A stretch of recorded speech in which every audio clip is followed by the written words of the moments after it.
wabarakatuh. Kembali lagi dengan podcast dari RSUD Kota Bogor dengan saya Dr. Tania Dantika Yunisa sebagai moderator podcast kita pagi ini.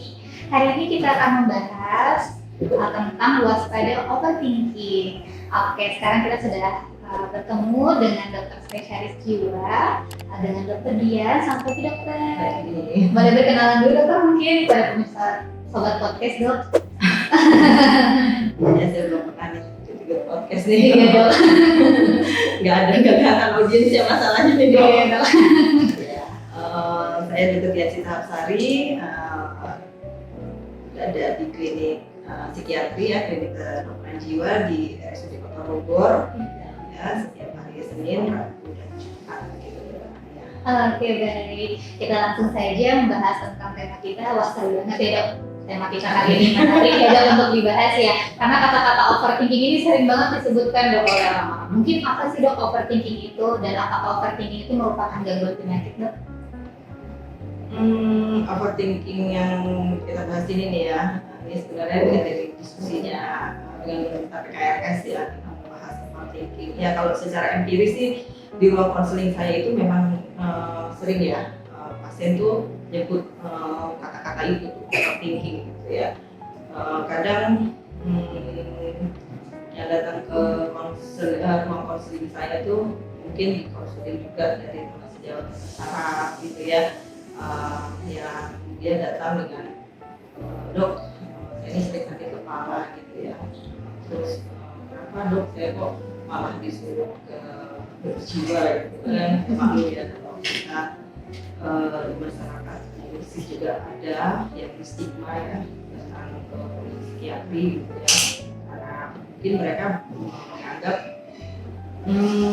ke psikiatri itu menuntut orang-orang yang gangguan jiwa berat gitu. Kita sebut gitu ya, padahal kan nggak ada yang berat aja ya, sakit yang nggak butuh pertolongan mungkin banyak juga ya di psikiatri. Bahkan juga banyak orang sehat seperti kalau periksa kesehatan rohani gitu kan, itu yang ke psikiatri itu orang sehat loh, mungkin orang sehat yang hasilnya kan sehat gitu ya.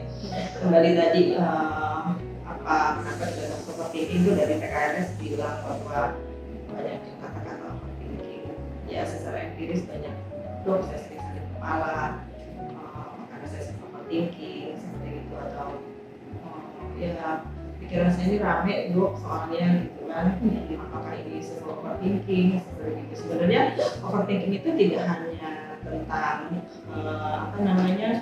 bukan sekedar banyak berpikir gitu ya, tapi kalau misalnya terus-menerus muncul gitu kan gangguan rasa-rasa overthinking ini berkelanjutan, bisa menimbulkan stimulus rasa-rasa kecemasan, anxiety, depresi, seperti panic attack, bahkan mungkin keluhan-keluhan psikosomatik gitu, seperti gangguan lambung, mager, seperti itu sih.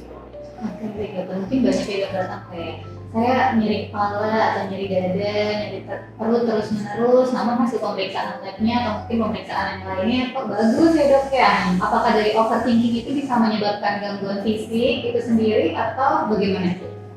Oh ya, pasien-pasien itu yang tadi ya sering ke konseling itu tuh memang kadang berkeras ya. Kalau mereka tuh beneran sakit gitu ya, nyeri dadanya itu terasa benar, sakit kepalanya terasa benar gitu ya, tapi akhirnya datang juga ke psikiatri itu karena ya sudah terbukti kayak hitam di atas putih gitu, hasil EKG-nya dalam batas normal, hasil endoskopinya juga baik-baik aja, oke-oke aja, hasil CT scan-nya juga seperti itu. Tapi memang ya dokter Hania, mereka juga benar-benar merasakan sensasinya nyata, ada dari dada, ada sakit kepala yang nyata, yang mereka juga jadi terganggu gitu loh, aktivitas daily living, aktivitas kesehariannya, sehingga mereka datang berobat kan seperti itu.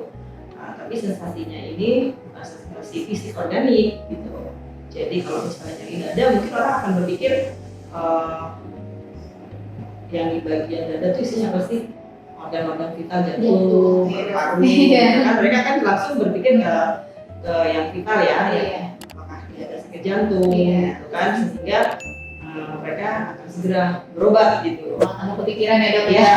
tapi setelah dibuktikan hasil pemeriksaan penunjang EKG baik-baik saja gitu kan, mungkin ronsen juga baik-baik aja, akhirnya mereka bisa mulai lebih baik gitu ya, karena saya akan bisa di ruang konseling saya akan jelaskan bukan sensasinya ini bukan dari organnya, bukan dari fisiknya, tapi dari mungkin psikis gitu ya. Yang kembali lagi yang juga bahasan overthinking tadi kita update dari PKR.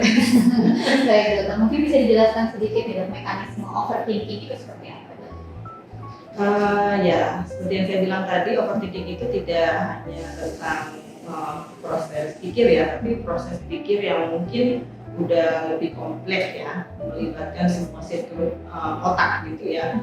Kenapa bisa terjadi overthinking? Biasanya kalau secara awam gitu ya saya jelasin, karena orang tersebut atau pasien tersebut tuh seringkali memikirkan hal tentang kenapanya, ya tidak berorientasi pada solusi. Jadi kenapa sih dia begitu? Kenapa sih tadi gini? Gitu kan? Kenapa aku nggak gitu aja? Gitu loh. Sehingga mereka terus-terus memikirkan atau mencoba mengkoreksi apa yang sudah terjadi tentang kenapa begini, kenapa begitu gitu. Tidak berorientasi pikirannya pada solusi gitu ya. Tapi kalau secara biologi ya, kalau dokter hanya tahu mungkin juga apa namanya banyak juga ya orang tahu bahwa kalau di otak itu tuh kan ada bagian-bagiannya ya, bagian otaknya. Di depan tuh yang kita bisa membedakan antara manusia sama hewan gitu ya, kita ada diberi kemampuan fungsi luhur, kemampuan kognitif ya, kemampuan akal untuk mengolah logika, untuk mengambil kesimpulan, untuk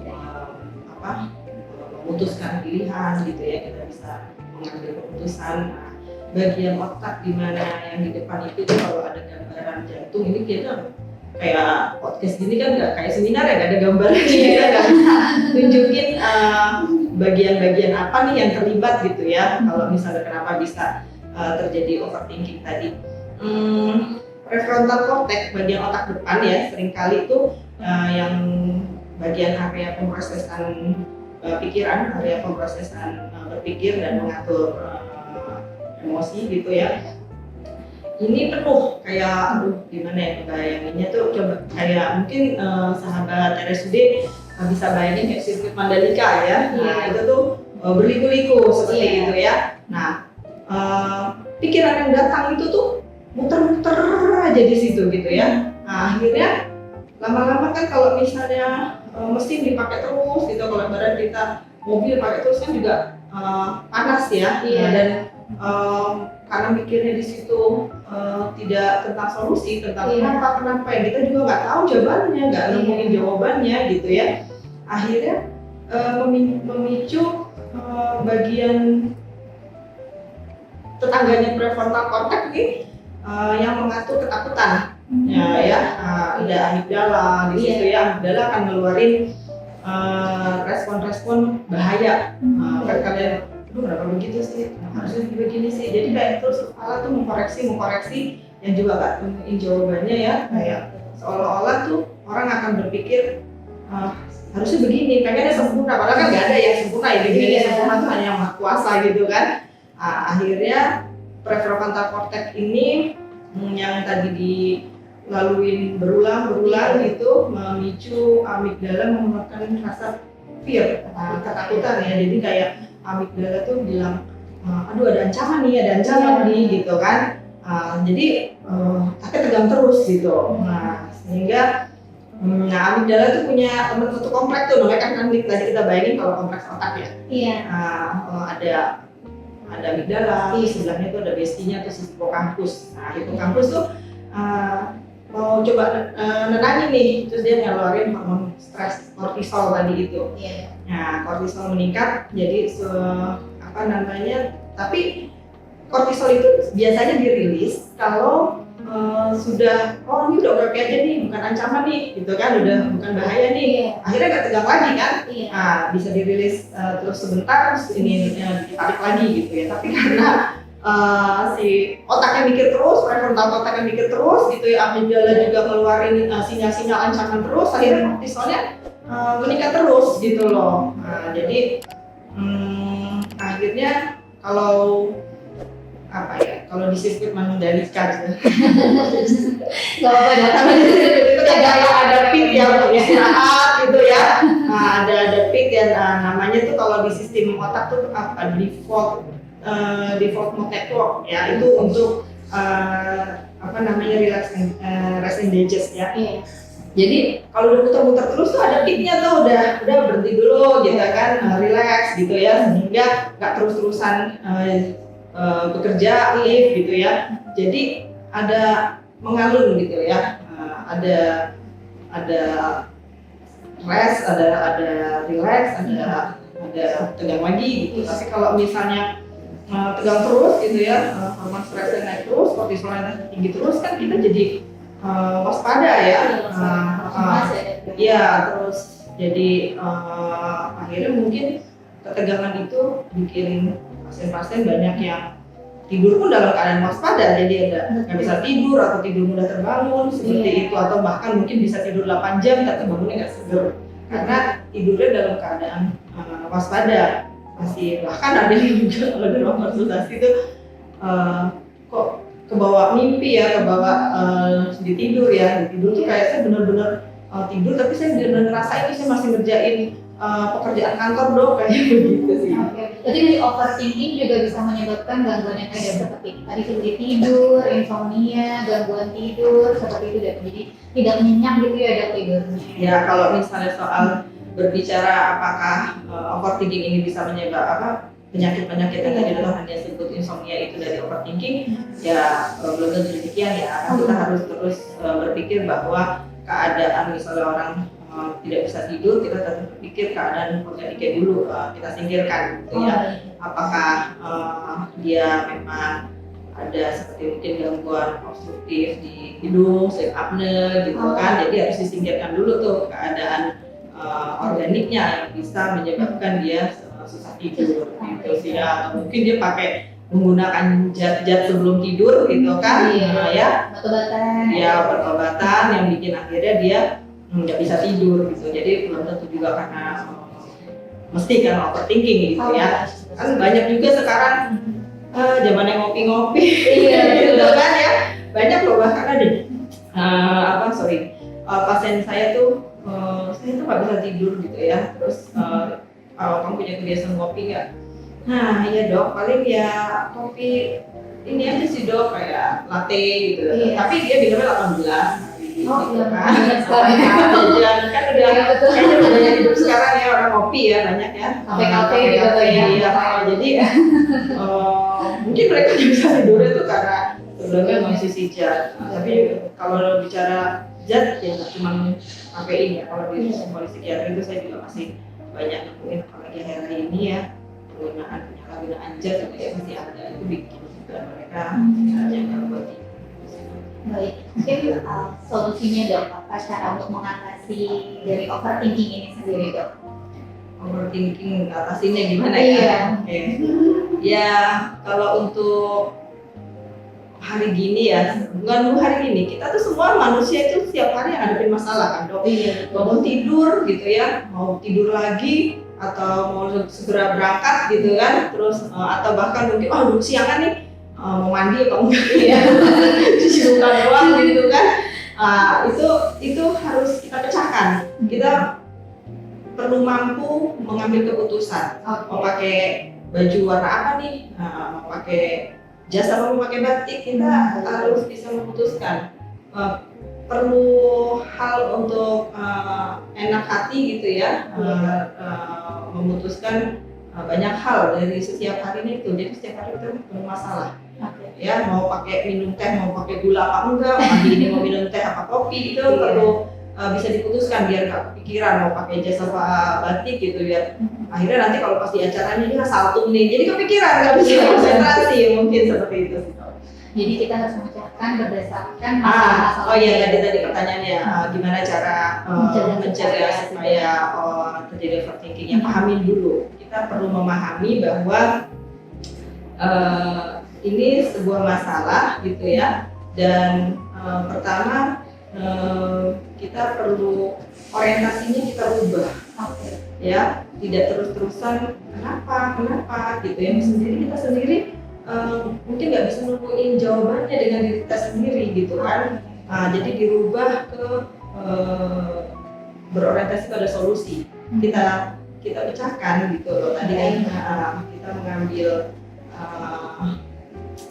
jalan keluar gitu ya. Atau mungkin kalau misalnya selama ini kita tanya-tanya terus kenapa, kita bisa berubah berorientasi solusi dengan kita tambahin keyword selanjutnya gimana nih.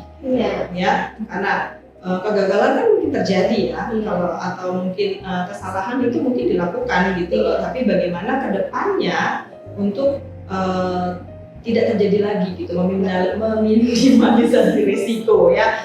Ya sulit ya, atau mungkin kemauan orang lain gitu kan, itu menguras energi kan, dan kita bisa sama gitu ya, orang yang suka ya tetap suka, orang yang nggak suka ya tetap nggak suka mungkin gitu ya. Jadi mengoreksi diri untuk supaya sempurna atau mengikuti apa yang orang lain harapkan, nah itu ya sulit. Pertama ya mungkin kalau supaya nggak overthinking, sahabat RSUD, pertama ya sadari dulu itu, rubah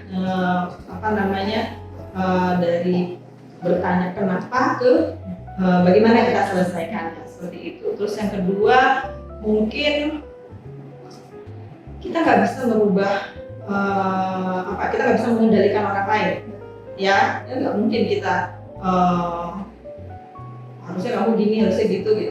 Ya kemauan setiap orang yang ngikutin kemauan setiap orang tadi saya bilang, itu akan menguras energi ya, sulit dan nggak mungkin juga ya. Yang perlu kita tahu adalah kita mengenali diri kita, ya gimana kalau misalnya sanggup bisanya begitu, atau ya kesalahan itu wajar gitu ya, kita tidak ulangin lagi gitu ya, atau bagaimana supaya kita menyusun strategi bila ada lagi bertemu masalah lagi gitu ya, kita berstrategi untuk meminimalis resikonya gitu ya. Kalau yang sudah terjadi kan ya itu ya, bukan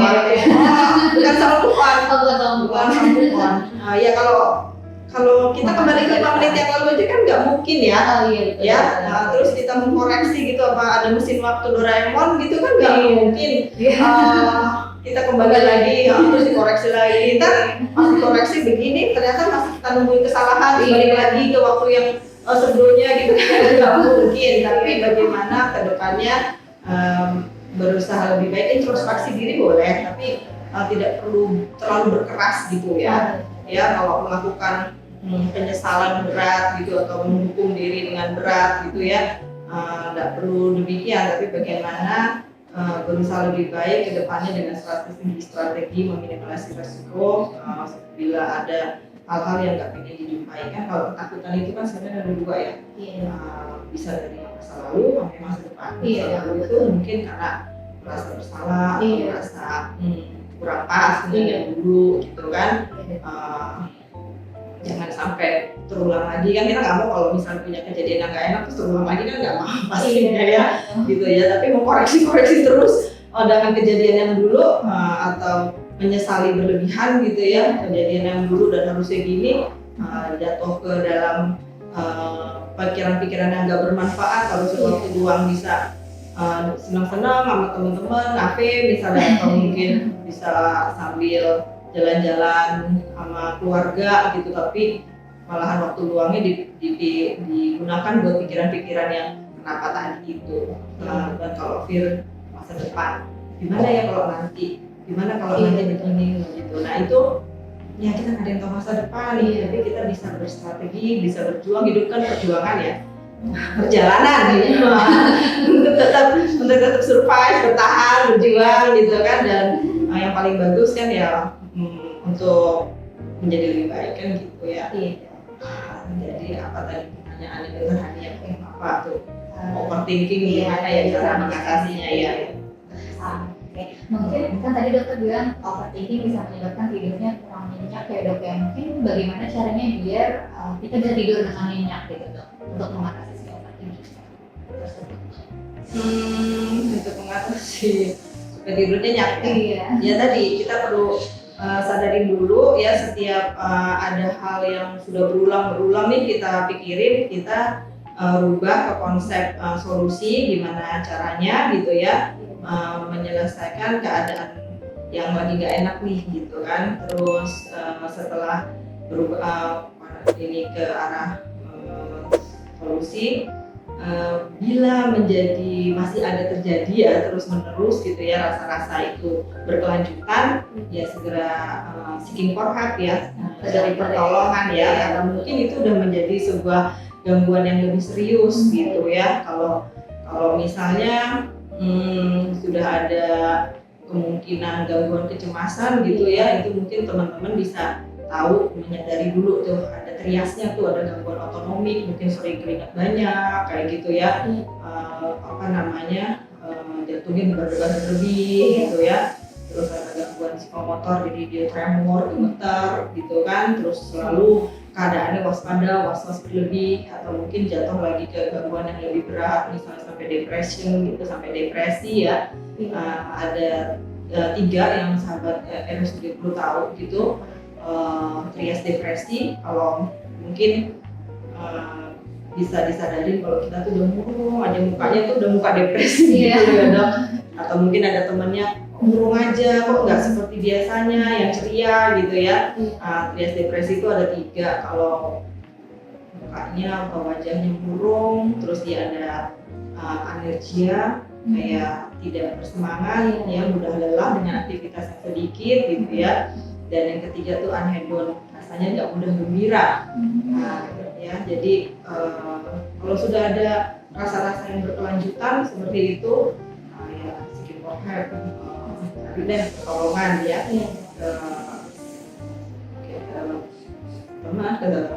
banyak sih kalau di urutan rujukan ya. Nah kita berbicara rujukan tuh saat-saat ini mungkin ke fasilitas kesehatan, ada posyandu yang menangani kesehatan anak remaja, lansia gitu ya, terus ke puskesmas, ke RSUD ya, karena kalau langsung ke rumah sakit jiwa juga kan keadaannya terbatas ya, paling cuma ada di beberapa provinsi gitu loh, nggak semua 34 provinsi kita belum punya tuh rumah sakit jiwa ya.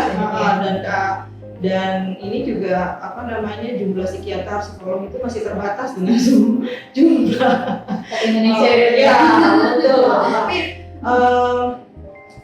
saya juga ingin menghimbau ya buat teman-teman gitu, kadang kalau lebih baik cari profesional gitu ya. Kalau ke dokter ya.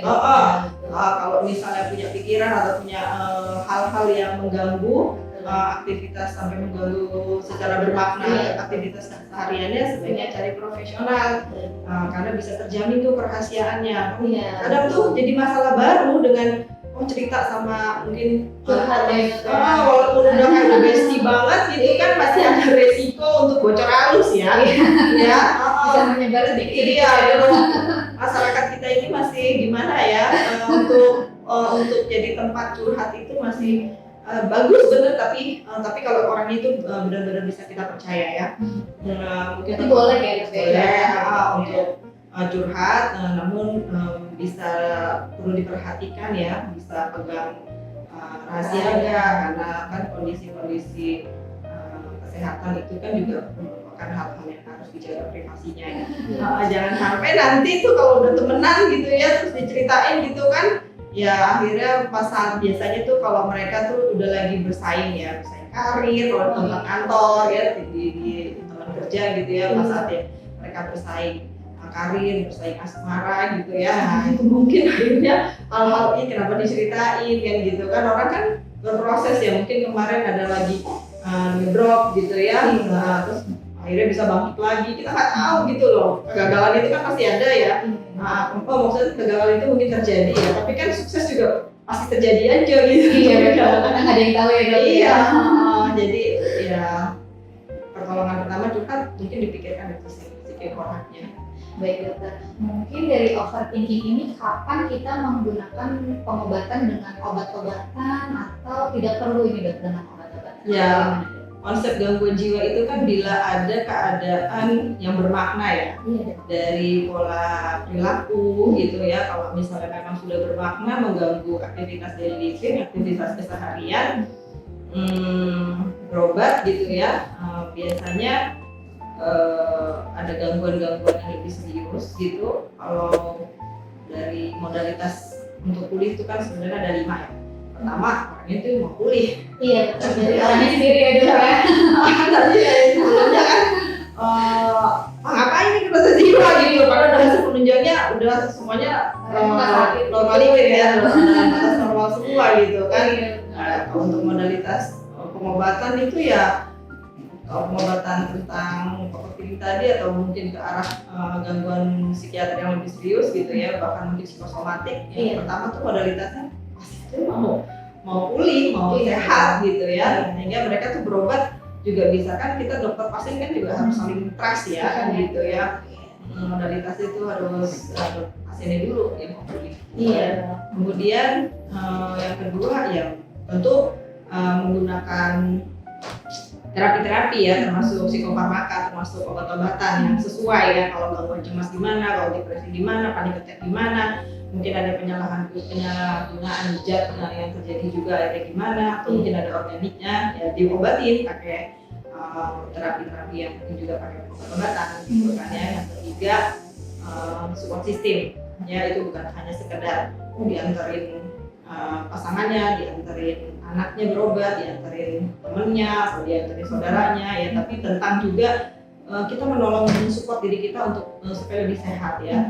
Bagaimana kita mengisi waktu luang, karena tadi setiap hari kita menghadapi masalah, itu kan memicu stres ya. Gimana kita merelaksasi pikiran dan energi kita gitu ya, fisik kita untuk supaya seimbang antara menghadapi stres tiap harinya dengan relaksasi, mengisi waktu luang gitu. Ya, saya mau menarik nih, saya pernah dapat di ruang konseling, kan kita nggak tahu ya dia tuh relaksasinya apa gitu. Mungkin ada orang nge-gym, yoga, pilates gitu kan. Nah, saya akan memberikan informasi kepada pasien-pasien bahwa itu terserah, yang paling enak tuh untuk supaya hobinya Bapak accumulating happiness-nya tuh, ngumpulin rasa happy-nya, ngumpulin rasa senangnya supaya akhirnya jadi santai pikirannya, fisiknya gitu, relax, pakai apa gitu. Saya nggak bisa nyaranin olahraga aja gitu kan. Kalau dia nggak suka olahraga kan banyak orang yang nggak suka olahraga ya. Betul. Tari aja, nyanyi aja, kalau suaranya emang dia malu apa gitu kan. Jadi tergantung tiap orang masing-masing gimana mendapatkan happiness-nya itu ya. Selama tidak melanggar hukum, tidak melanggar norma gitu kan. Jadi yang menarik tadi saya mau cerita, di ruang konseling saya pernah loh ada ini apa namanya merajut. Jadi sukanya merajut. Iya, ada anak gitu, ibunya apa namanya, anak ini suka merajut gitu. Mungkin di masa jadi apapun itu yang penting bikin happy ya, bisa bebas apa aja. Bahkan ya kalau misalnya untuk support system supaya kita bisa relax, merencanakan liburan mungkin sama teman-teman apa sama keluarga itu juga udah bisa bikin rasa bahagia ada gitu ya. Dipikirin aja deh. Iya. Nanti ada jalannya lah ya kan. Kita akan mengatur strategi tadi untuk supaya gimana supaya happy terwujud gitu ya. Itu sih. Nah, terus yang keempat ya itu mungkin ya untuk supaya better gitu ada kemampuan spiritual itu tidak hanya tentang rutinitas religi ya, tapi tentang kapasitas berserah sama yang maha kuasa. Setiap masalah juga pasti ada jalan keluarnya seperti itu ya. Gitu ya. Mungkin kalau dari kami sudah selesai pertanyaannya. Apakah dari penonton ada yang bertanya? Apakah ada pertanyaan dari penonton? Coba kita lihat. Oh, sudah ada pertanyaannya dong. Apakah Dokter Ferti izin bertanya, apakah overthinking bisa membuat seseorang kehilangan kepercayaan diri, Dok? Ya, mungkin kehilangan percaya diri bisa saja ya. Bisa. Karena kan kalau udah sering overthinking tuh jadi waktu luangnya diisi sama melamun seperti gitu ya kan. Terus akhirnya juga mungkin bisa mengabaikan penampilan gitu ya kan, kadang manusia juga harus jaim ya. Jadi masa terusnya mau main gitu tapi temennya ajak ngobrol gitu atau berajak berinteraksi dia banyak bengong, banyak melamun gitu ya. Terus akhirnya karena orang yang overthinking tadi akan menyebabkan rasa takut, cemas terus, kortisol tinggi, stres, terus dia juga bisa akhirnya hipersensitivitas karena bagian otak yang lain, insula yang mengatur emosi, itu juga akhirnya konektivitas sistem limbiknya terganggu. Jadi sehingga orang-orang itu akan merasa begini dok, yang sering ditemui itu kayak mudah marah gitu ya, sulit kontrol emosi gitu ya. Terus padahal sebenarnya pas-pas aja gitu. Jadi nggak pas dengan sesuatu yang biasanya tuh pas-pas aja. Habis dia ngomongnya suaranya kayak agak keras, padahal menurut orangnya yang dia maksud gitu ya biasa aja gitu loh. Jadi hipersensitivitas sehingga akhirnya kan interaksinya terganggu ya.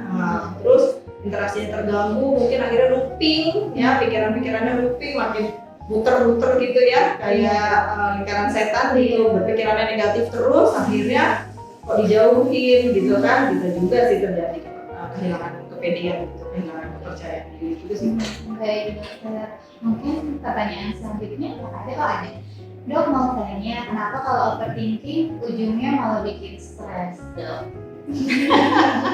Aduh kan tadi udah dijelasin ya dok ya, kalau misalnya overthinking ujungnya malah bikin stres kan karena kalau kita pikirannya berulang gitu terus ya, kayak looping gitu, makin kayak Dipikirin terus.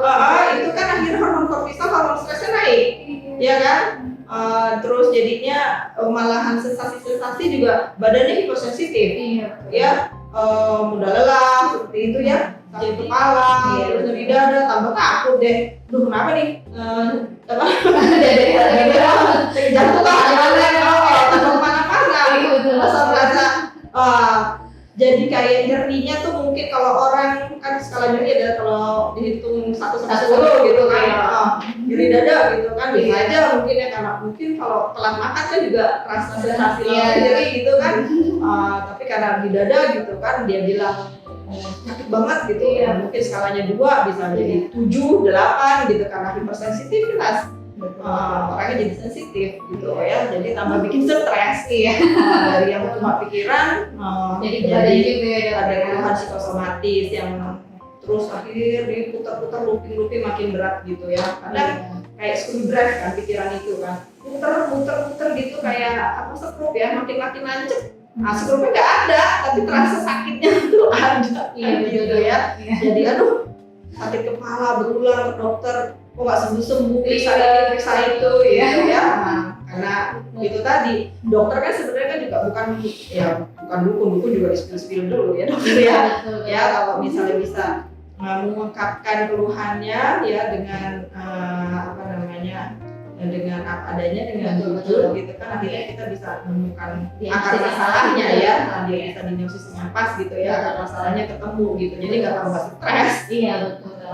Oke, apakah ada pertanyaan lagi selanjutnya? Oke, selamat pagi dokter. Kenapa ya kalau lagi banyak pikiran atau overthinking terkadang saya suka pusing dan mual? Mungkin sudah dijawab ya dok ya. Ya tadi kalau soal pusing mungkin ya tadi ya karena looping pikiran di kayak ada screwdriver gitu, akhirnya tambah lama pikirannya tambah nancep itu aja, tambah sakit kepala ya. Kalau misalnya mual ya itu juga bisa karena ada, kalau di psikiatri itu ada gut brain axis ya. Gut brain axis itu sedikit agak dijelasin lebih nggak apa-apa ya. Mungkin dia ada topik juga yang tahu ya. Mungkin lain kali kita bikin ya toxic relationship ya. Boleh dong. Antara pikiran sama lambung ya. Karena ada gut brain axis. Jadi ada sumbu antara otak dan lambung tadi. Jadi kalau misalnya kita itu nggak tahu nih mana ayam mana telur nih ya. Iya, Cemasnya duluan yang Betul. terjadi akhirnya bisa memicu Asam lambung. mikroorganisme Iya. di lambung itu, atau asam lambungnya jadi banjir gitu ya, atau asam lambung yang banjir tadi Betul. sensasi fisik yang nggak enak akhirnya tambah kepikiran tuh. Iya. Nah seperti Betul. itu ya, Iya. nanti ini nyeri dada di sini gitu, Iya. periksa jantung nggak ada, kembali lagi lah seperti itu gitu ya. Jadi apa tadi pertanyaan? Dari Apakah overthinking menyebabkan mual terkadang tadi. kenapa tadi ya, kalau pusing tadi ya karena pikiran di prefrontal cortex, makanya kan seringkali kalau dikasih koyo apa dikasih apa ya minyak herbal gitu ya di bagian pelipis ini, nah ini bagian prefrontal cortex yang tempat berpikir itu, mikir itu lagi tanpa cari jalan keluarnya, tanpa cari orientasi tidak solusi tadi ya, jadi akhirnya pusing ya, muter-muter pikirannya sih bukan badannya, tapi sensasi muternya itu jadi terasa, makanya jadi pusing gitu ya. Apalagi pusing bisa juga sakit kepala tadi, seperti perjalanan skrup kalau masuk ya tambah nancep, nah itu tambah sakit, jadi kepala pusing, sakit kepala, terus jadi bisa mual karena pikiran tadi ya, jadi tidak seimbang ya. Selain apa namanya, di otak itu kan ada serotonin, dopamin ya. Serotonin itu juga kan selain di otak ada di otot polos, paling banyak tuh ya di saluran pencernaan yang paling dekat dengan ini lambung ya. Jadi memicu asam lambung keluar juga gitu. Akhirnya kalau asam lambung keluar kan keluhannya pasti mual, sebah ya, enggak panas gitu ya. Bahkan juga kalau misalnya gas lambungnya banyak banget gitu ya, sampai akhirnya kayak rasanya sesak. Kalau orang dulu saya kan dari Surabaya, bersesak gitu, sebenarnya nggak sesak tapi kayak rasanya penuh gitu ya. Padahal paru-parunya normal-normal aja, jantungnya normal-normal aja ya. Ada sedikit bisa kayak gitu. Oke, mungkin sudah selesai podcast kita hari ini. Terima kasih banyak Dokter Dian atas edukasinya terkait masalah overthinkingnya, karena pasti banyak banget nih anak-anak muda zaman sekarang dikit-dikit overthinkingnya dong, dikit-dikit overthinking. Oke, mungkin bisa kita cukupkan untuk podcast kita hari ini. Terima kasih banyak semua sobat podcast yang sudah menonton. Semoga ilmu yang kita berikan bermanfaat untuk sobat podcast semuanya. Apabila ada yang ingin ditanyakan, mungkin bisa langsung mengunjungi Dokter Dian di Polinya Dokter setiap hari apa dan mungkin bisa dibantu promosikan Dok. Saya datang setiap Senin, Rabu, Jumat ya. Senin, Rabu dan Polinya Jumat. Ya, terima kasih banyak Dokter. Terima kasih juga sobat podcast semuanya. Assalamualaikum warahmatullahi wabarakatuh. Terima kasih.